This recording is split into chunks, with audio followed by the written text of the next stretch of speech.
Buenas noches, queridos hermanos. Aquí tenemos la presentación del libro de Hebreos, capítulo uno. Bien, entonces en esta noche vamos a ver un pequeño resumen de lo que tiene que verse en este libro, ¿ya? Este libro realmente se resume con esa frase, la supremacía de Cristo.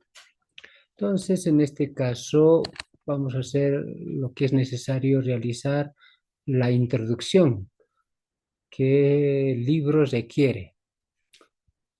Eh, en este punto vemos que esta supremacía de Cristo engloba muchas realmente inquietudes, detalles que lo vamos a suprimir en algunos puntos importantes. El ejemplo muy claro en este caso es, por ejemplo, la presentación de la autoría. Se dice que Pablo, Bernabé, Silas, Apolos, Lucas, Felipe, Priscila, Aquila, hasta Clemente de Roma podrían ser los autores, debido a que en Hebreos 2:3 existe la frase nos fue confirmada por los que oyeron. Eso hace notar de que no hubiese sido Pablo, porque Pablo no requería una confirmación. Entonces, ese detallito hace notar eso. Pero viéndolo más adelante, vemos el origen. El origen de la palabra hebreos, en la mayoría de los estudiosos, define que puede ser Eber, ¿no? Debido a que Eber es, digamos, a los descendientes conocidos como hebreos. Eh, Algunos piensan que ha sido dado el término hebreo a los que han salido de Egipto, pero eso se puede contradecir con Génesis 14:13, donde ahí ya a Abraham se le conocía como hebreo. El lugar, muy discrepado por muchos, tampoco asegurado nada, pero este versículo hace notar algo, ¿no? Los de Italia os saludan. Muchos pensarían que en Italia fue escrito, pero no, esto genera una ambigüedad de la siguiente, ¿no?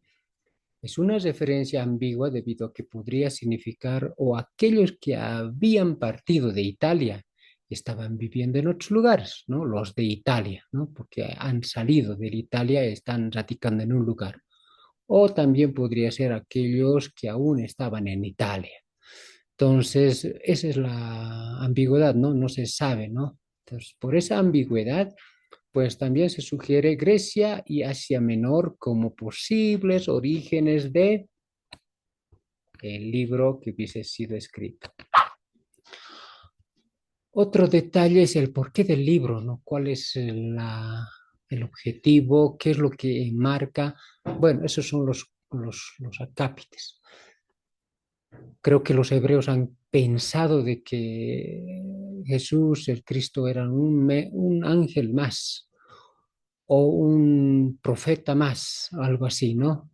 Pero aquí vemos que en realidad eso ha venido posiblemente también por lo que esa comunidad de Qumran hubiesen empezado a proliferar esa creencia o a abrazar esa creencia.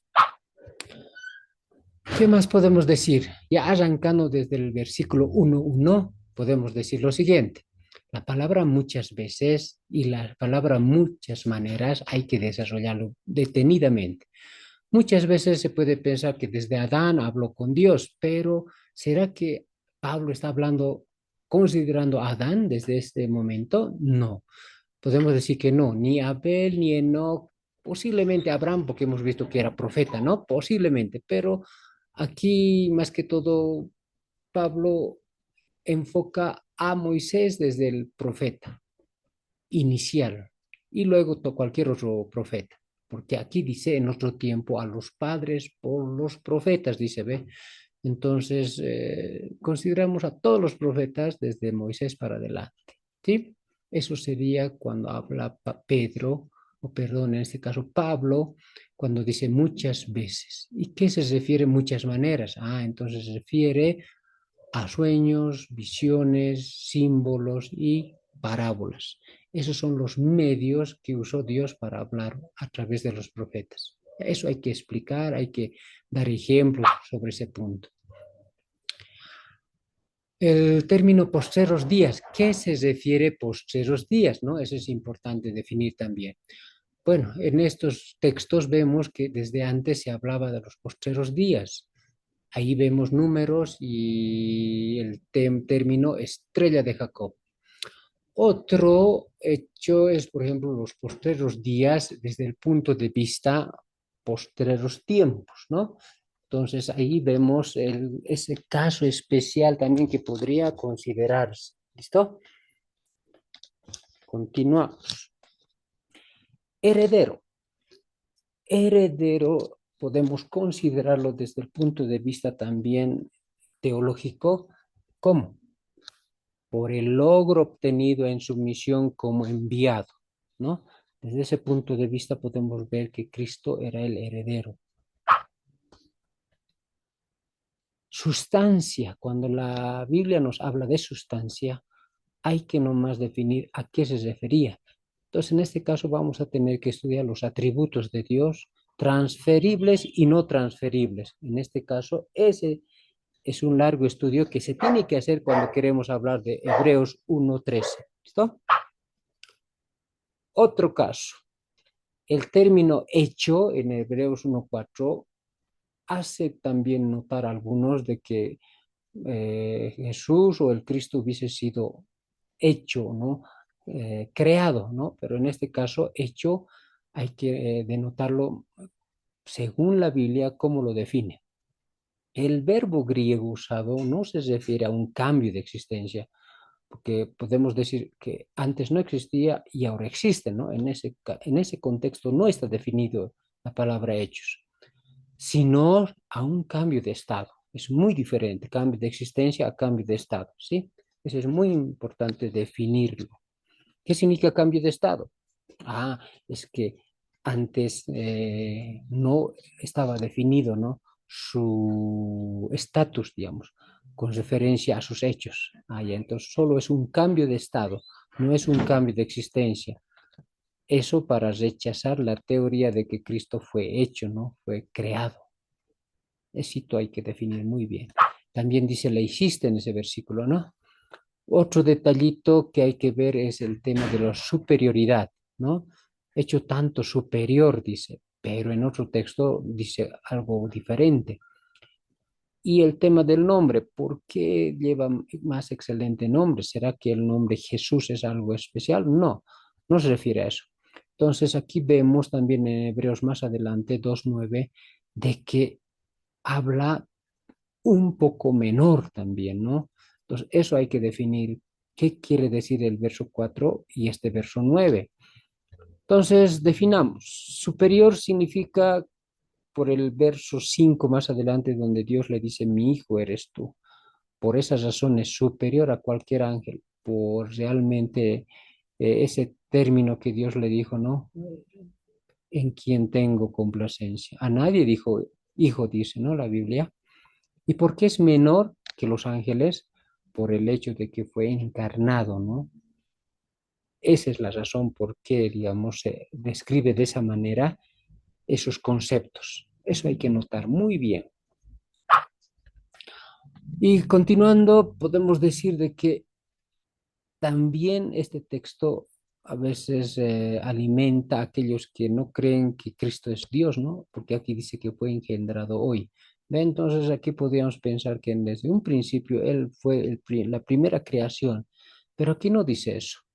No dice, sino es que como dice también, mi hijo eres tú, yo te he engendrado hoy, está hablando no haciendo referencia a la existencia de Cristo desde antes de la fundación del mundo. No, no, no.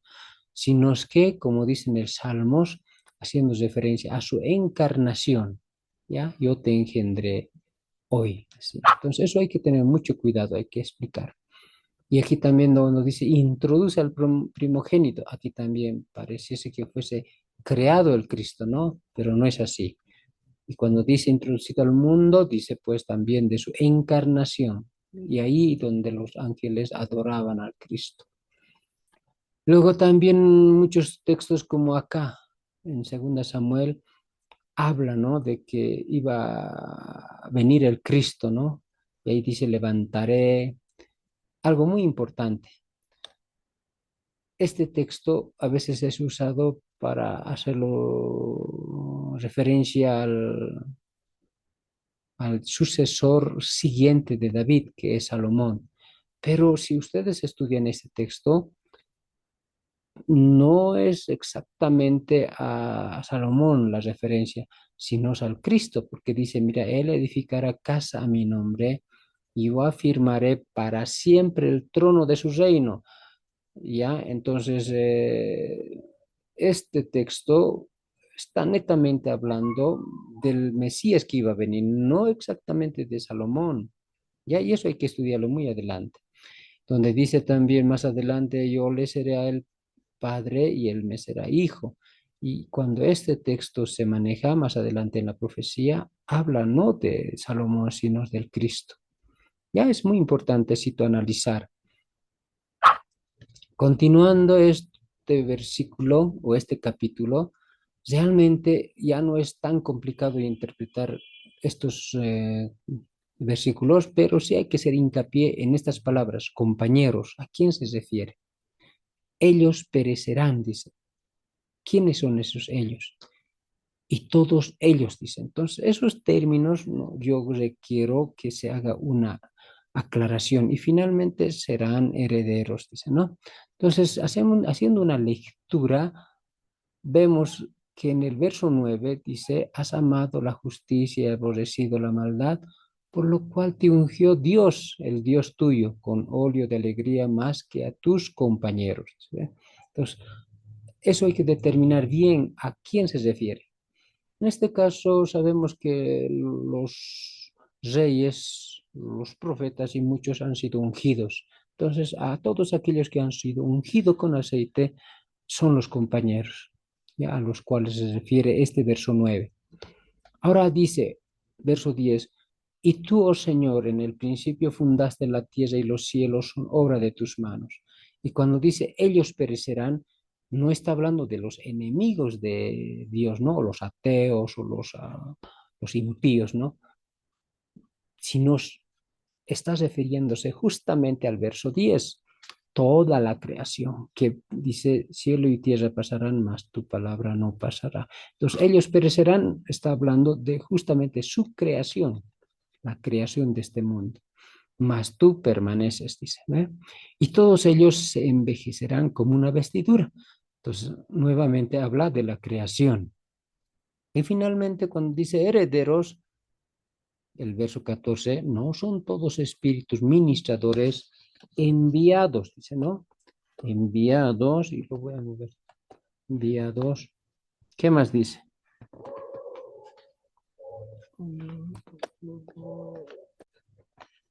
Para servicio a favor de los que serán herederos de la salvación. Entonces, netamente está hablando de todos los hijos de Dios que hallarán la salvación.